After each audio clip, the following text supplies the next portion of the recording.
All right, welcome back to another episode of the Dr. Greg Show, walking through in this chunk perimenopause and the hormones involved, and more importantly, like what could this feel like? What could I be experiencing? And in today's episode, we're going to go quite a ways up the old hormone cascade so that we can really understand how this all actually works. You see, a lot of people will talk about when they think of sex hormones, and they're correct, they think things like progesterone and testosterone and estrogen. The reality is there's more to it. And respectfully, when we talk about hormones, we must have the ability to zoom out. So, first and foremost, all of our sex hormones actually start with cholesterol. Cholesterol is that raw material. And then there's this, think of it like a waterfall. It starts to fall down, and then it does go into pregnenolone. However, it has to actually walk through the thyroid. And the thyroid, there's a very particular CYP pathway, and it's what we call a rate limiting step, which means it determines how quickly we can get cholesterol into something called pregnenolone. That's what we're going to talk about today is pregnenolone. Now, what I want to talk about as well with the thyroid is that conversion step actually happens within the mitochondria of the cell. And oh my goodness, like mitochondria is talked about everywhere right now. People are talking about different products to optimize mitochondria. What does mitochondria do? And I love it because it's cellular biochemistry. It like literally is diving into how does a cell work? How did God design a cell to actually function inside of the body? And what I need to tell you is the more we understand the interconnectedness of all of our cells, then it makes sense when we want to zoom out and go, oh, this is not just a progesterone, testosterone, or estrogen issue. This could be liver, this could be mitochondria, this could be gut, this could be thyroid, this could be insulin, this could be cortisol or cortisone. There's so much to it. So today, we're going to talk about pregnenolone. It is called the mother hormone, and it is the hormone that is very much like the gatekeeper. You see, after we go from cholesterol through the thyroid, and there's actually even some vitamin A involved in that conversion, we land at pregnenolone. And pregnenolone then has the ability to go for sure in two areas, and some people will talk about a third area. So let's talk about once we have actually enough pregnenolone, what do we do with that? So pregnenolone has the ability, the amazing ability to either go over to progesterone, and there's multiple forms of progesterone. And again, as we kind of walk through this hormone conversation, remember, let's understand that progesterone is our brake pedal, ladies. It is prevalent throughout your entire menstrual cycle, and it is predominant or dominant in the second half of your cycle. So from the time you ovulate until the time you menstruate, that's where we have the most prevalent amount of progesterone. And then estrogen is dominant in the first half of the cycle. Progesterone is like the gas pedal. It says, let's go, like, let's get things done. Estrogen, rather, again, is dominant in the first half of the cycle. It's your gas pedal. It says, let's get things done. It's dominant from the time you start menstruating until you ovulate. And that's why a lot of women feel really good in the first half of their cycle, is they're like, oh, I got the gas pedal.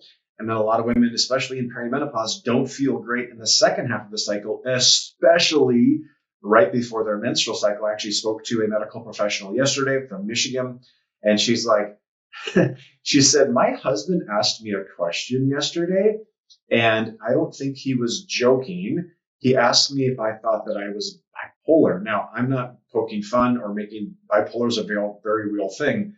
What he was really saying is, my dearest, there are times of the month where you're a very different person. And especially as we got to talk about this, as she got closer to her cycle, she's like, I am anxious, I'm snippy, I am short tempered. And she's like, that's what he's referring to. Okay. Pregnenolone, the mother hormone, can then also go down into our androgens. So it can go down into DHEA. And then DHEA can go into like androstenedione or testosterones. Now, ladies, testosterone and DHEA, this can be things like libido. And I'll tell you what, respectfully, because women are feel safe to like be raw with me inside of their health, because why not, right? Like don't make me guess what's going on.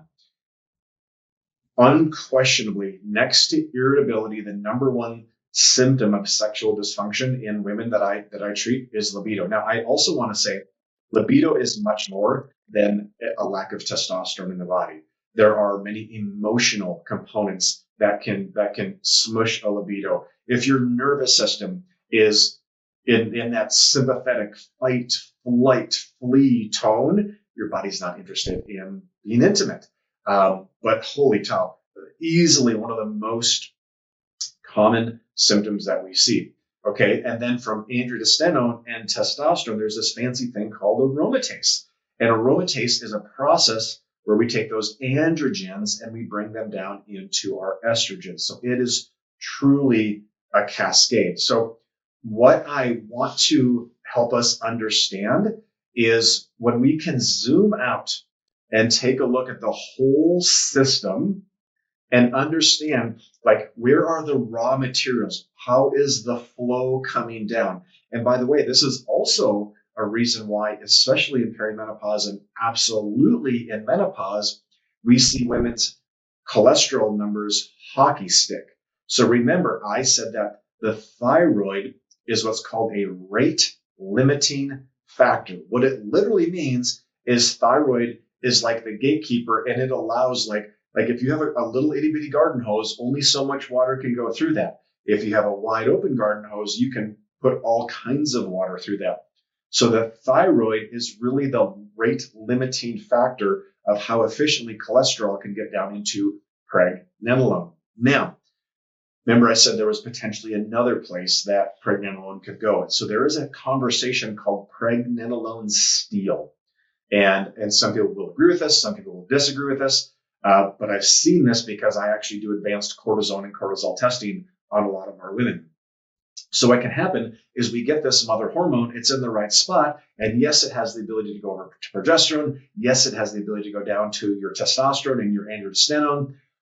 However, if your nervous system is in fight or flight mode, you are gobbling up and demand more cortisol. So then pregnenolone can go, oh my goodness, there's a huge demand. I better go feed that bucket. And then we have women walking around with high cortisol. When you have high cortisol, I can almost guarantee you're going to be insulin resistant. And the reason for that is quite simple. By the way, it's not your diet necessarily. It could be partly, but it's not necessarily your diet. You have to think about this. If you have high cortisol and you're in more of a sympathetic tone of nervous system activation, your body is really worrying or concerned about surviving. It says, I need to get through today. It is not saying, oh, rest, digest, heal, intimacy, sensuality. No, it says all I need to do is get through today. And that demand is quite extensive on your hypothalamic pituitary adrenal axis. And by the way, all of our sex hormones are actually initially neurologically driven. So you have a part of your brain called your hypothalamus. You have your pituitary gland, which we know is the master gland, but then there's very distinct areas. So you have hypothalamic pituitary thyroid. Ladies, you have hypothalamic pituitary adrenal and hypothalamic pituitary ovary axes, and they are all neural driven. And by the way, that's where TSH comes from a thyroid standpoint, is that hypothalamic HPT axis. So it's very interesting as we continue to understand and put the pieces together. Now, the other thing is, a lot of you listening have normal TSH. You've been to your doctor because you have fatigue and dry skin and your hair's falling out and you're constipated and you feel like crap. And then you go to the doctor and they're like, yeah, your thyroid's normal. And you're like, what the hell? I don't feel normal. Like, what are we going to do about this? Because at the end of the day, normal isn't optimal. And ladies, what I want to just continue to encourage you is lean into what your body is telling you. Lean into how you're feeling. And if you're sick of trying to look at lab markers, just simply go to ChatGPT or Google and put in top symptoms of hypothyroidism. And you're going to be like, holy Toledo, I have almost all of those. So, by the way, in our show notes, we've created a very elaborate hormone symptom tracker, and not just for testosterone, estrogen, progesterone, but also cortisol and vitamin D and insulin and thyroid hormones as well. So a lot of people are having a lot of interesting insight inside of that. So the thing about pregnenolone is not a lot of people talk about it. By the way, it's a product that can be used naturally. You can actually get it over the counter. But here's the thing though, as with every hormone, bioavailability is absolutely paramount. So if you're going and getting some just random thing off the shelf, a lot of times it's really not doing what it's supposed to be doing. Now, what I want to also speak to in this conversation is, why are women in today's day and age experiencing perimenopausal symptoms that maybe their moms or for sure their grandmas did not experience? And the reality is this. Actually, I listened to an interesting podcast yesterday with one of the top fertility doctors in the world. And you know what he talked about? EDCs, endocrine disrupting chemicals. He stated that when they're doing biopsies of placentas, that they're finding there's plastics in them. So there's just so much exposure to phthalates and plasticizers and pesticides and herbicides. These are actually moving the needle on your hormones. You see, ladies, endocrine disrupting chemicals can literally hijack different hormones in about 10 different ways. They can actually mimic hormones. They can block hormone receptivity. They can act like a different hormone. And then they can actually target certain hormones, whether or not they can dock on a cell. Once they're in a cell, maybe that hormone can't do what God designed it to do. Like, there's just so many interesting things. The other thing that I would say is I would guess that when I have conversations with women, that I would say 80 to 85+% of my female patients at some point in time in their life have been on synthetic birth control. Now, again, I'm not against birth control. I'm a dad, so I'm very pro-family, but I'm also like, you shouldn't have, at the end of the day, like, I'm for family planning in a healthy way. So, but the catch is that these things are being doled out like candy. Women are being told it's the only option that works. I mean, respectfully, my wife was put on birth control as a young woman, and it was actually because of acne, and it actually made her feel crazy. And as I've been talking to women now over the last 25 years, their story is a lot like my wife Rachel's story, and they're like, I just did not feel right on this stuff. So toxic load, crazy life. I mean, I'm looking out at the street right now and there's people running to work and running kids to school and run. How are we resting? I mean, I'm an old guy. I'm almost 50 years old. I remember growing up that there were no sports on Wednesday nights because it was like church night. And stores, get this, stores were not open on Sundays. Sunday was, we did our best to have a Sabbath, like an actual day of rest. And I'm a huge proponent of Sabbath. And I'll tell you what, like, I'm a proponent, but I also am a victim to what this world does. Our kids are quite elite athletes, and we many times have Sunday or Saturday or both, like basketball tournaments or weightlifting meets. And am I going to say, no, my girls can't play basketball today because we're going to honor the Sabbath? Now, every cell of my body actually wants to say that. However, what does Sabbath look like? So even if you can't take, a Jewish Sabbath or maybe more of a Christian Sabbath, what does Sabbath look like inside of your body? So how do we allow this pathway to actually come into play better? So adrenal health, right? Hypothalamic pituitary adrenals.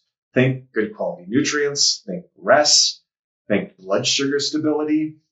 You're going to hear me talk a lot in these podcasts about drainage. And drainage is simply how God designed things to get out of your body. Ladies, think of it like a funnel. At the bottom of the funnel is the gut.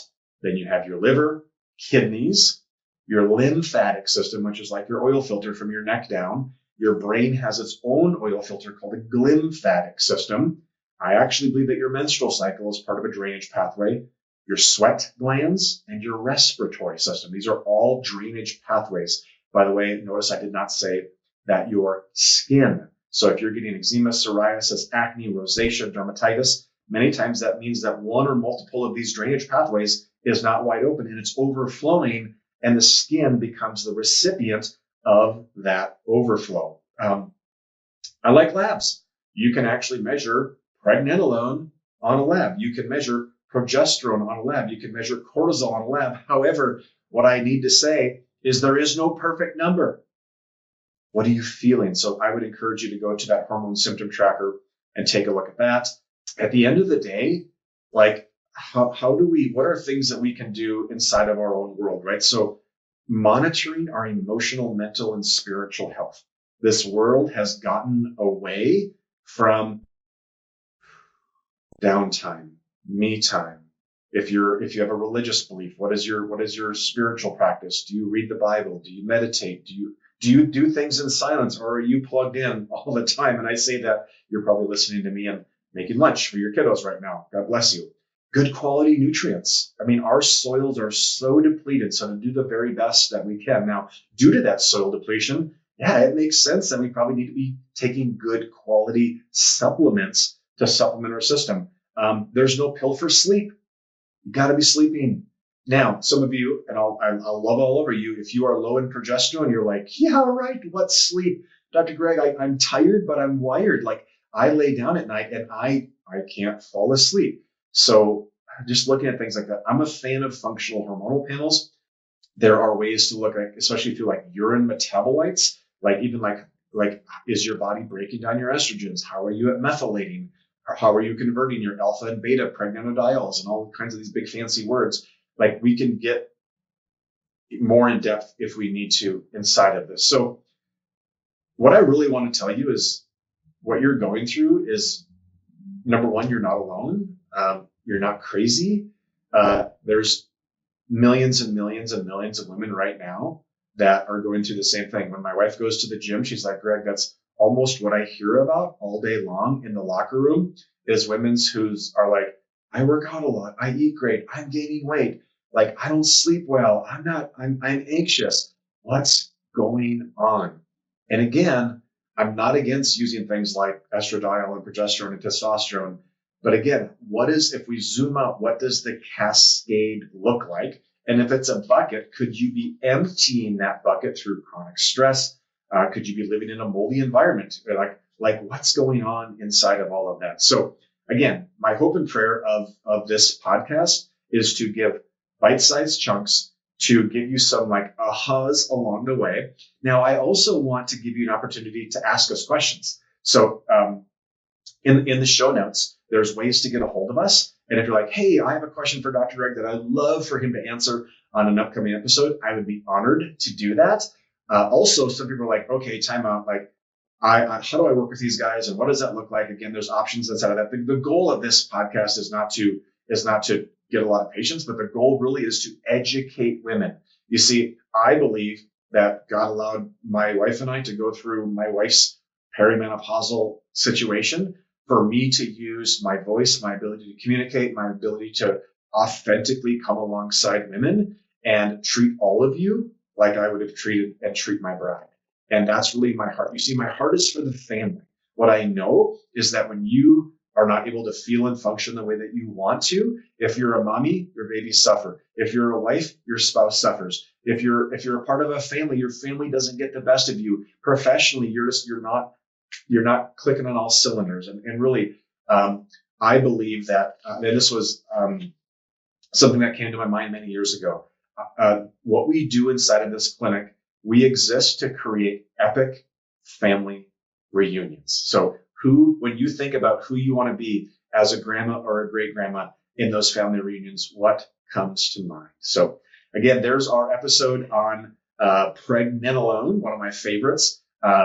We've done episodes in the past that talk about more perimenopause and what's about. We have episodes coming on in the future that are going to dive into all of the exact hormones and who they are and what they do and what it could feel like. And I am honored to serve you, and stay tuned for the next episode.